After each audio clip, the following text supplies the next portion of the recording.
So my speech is called A Utopia of the Night, Mass Tourism and Consumer Society.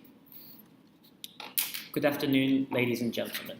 My name is Michael Wong and I'm from sunny Manchester, England. I recently translated this summer a document on the world of nightlife, and it got me thinking about consumerism and tourism, so I'd like to talk to you about that for the 10 minutes or so I've been allocated today. The stakeholders of the night, so owners of nightlife venues, night mayors, mediation associations, etc.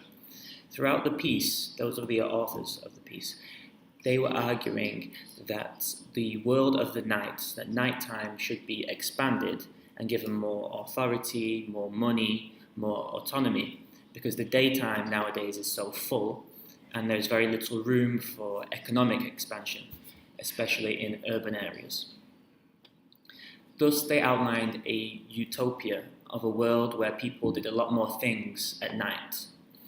Public services, for example, such as pharmacies, hospitals, transport would be available all night. Many people would go to work at night, go to school at night, and sleep during the day. The authors said that the objective of this utopia was, and I quote, to overcome unemployment, insecurity, communication issues, and segregation. So it was quite an ambitious objective. They imagined a whole night republic in France with a night prime minister, night elections that of course would take place at night from 8 p.m. to 9 a.m. There'd be, a reduction of rush hour traffic because people wouldn't be going to work at the same time.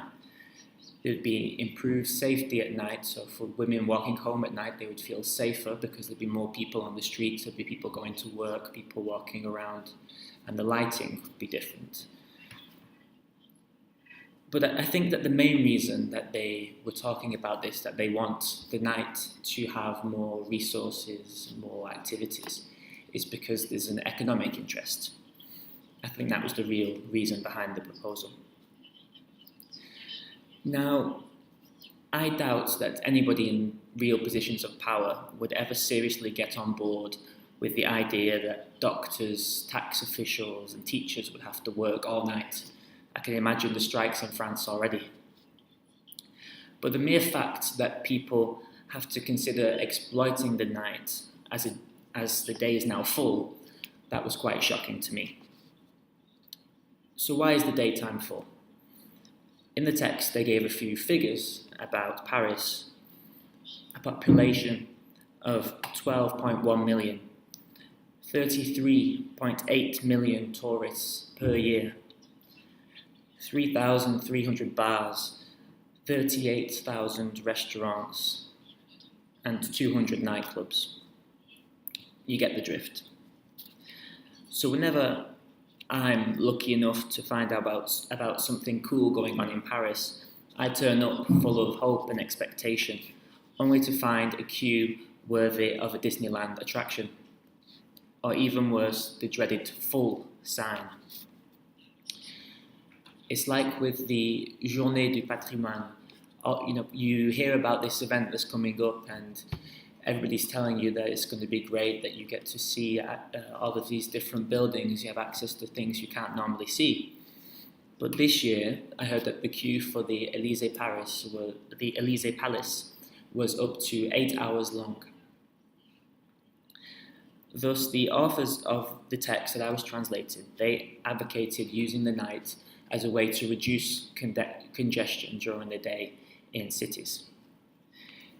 They said that this process of moving more into the night has already begun. Shops open later at night now. You can go shopping in H&M on the Champs-Élysées at midnight. You have museums that are open all night. And this summer, I don't know if you noticed, parks were open all night as well. However, they outline that cities need to be careful because if you just promote things like clubbing and alcohol, then it can become quite dangerous. In cities like Barcelona and Berlin, The authorities started promoting nightlife tourism about 10 to 20 years ago, and the typical mass consumerist tourist looks for the same kind of things during the day as they do by night. They look for cheap prices. And this can have a negative social and environmental impact on the area. I remember walking down the Ramblas when I went to visit Barcelona. I've never visited Berlin. And the main thing I noticed was how all of the bars, restaurants, shops, they seemed to just focus only on prices. That was their way of attracting the customer. They didn't try to stand out in any other way. So it got me thinking why tourists head to Barcelona for sun and cheap prices, but then they come to Paris and it's not as sunny and they're willing to spend more money and go fine dining, and they go out to see more cultural activities. I'm sure that part of this is due to centuries of tradition, but I think that it's also got something to do with the way cities have been promoting themselves in recent years.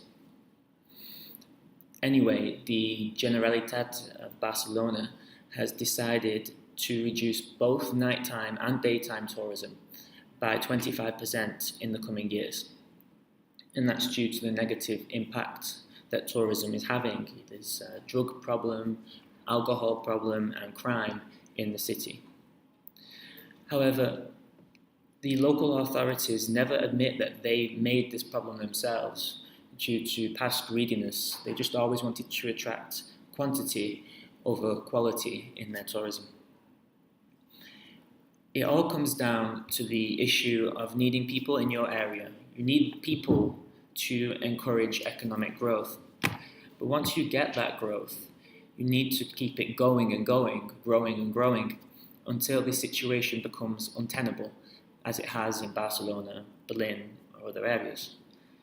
These are just a few examples, of course. I have others.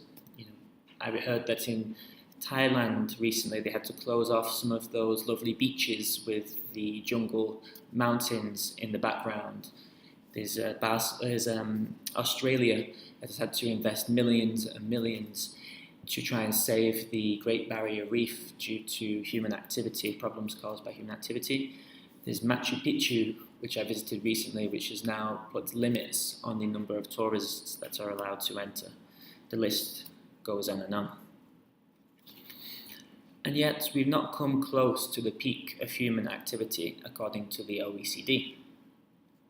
When I was born, and don't ask me how old I am, the global population was around 5.5 billion. We're now at over 7 billion.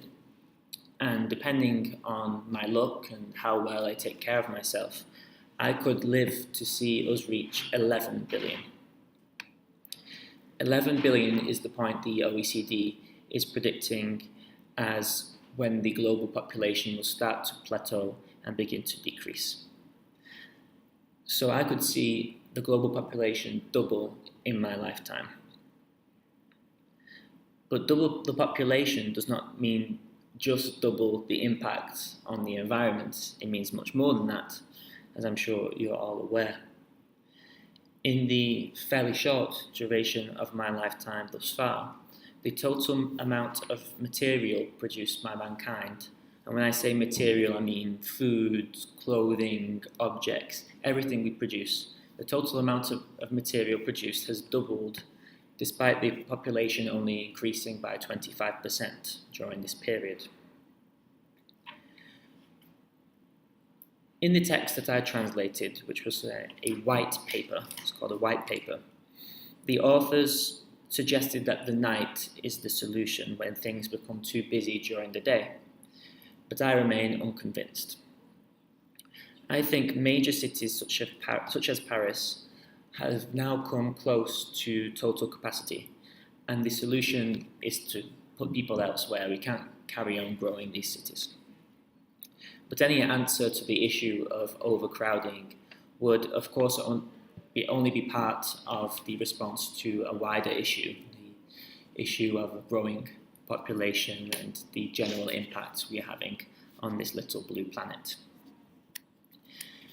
Anyway, I'd like to end my speech by reciting a poem that I came across during my summer project of translating the white paper, because I didn't want to end on a negative note, complaining about climate change and population growth. This poem reminds us of the beauty of the night, and it portrays the night as a place that is all about freedom and opportunities. It's called The Final Frontier, and it was written by John Hans Meinel. It's only quite short. I was meant to give it to you before I started. Do you want it? Let's grab a copy as you want to. So the poem The Final Frontier by John Hans Meinel. In the dark chamber of the night, man can dare to dream. With no limits for him in sight, he can play and let off steam. A split from the world of rules, from dusk till dawn, this simplest of tools allows man to be reborn. The night is a chamber for secrets and childish behaviour, but come the first light of day, all these dreams must fade away. So that's it for me. Thank you very much for listening, and feel free to ask me if you have any questions or comments about this topic. Thank you.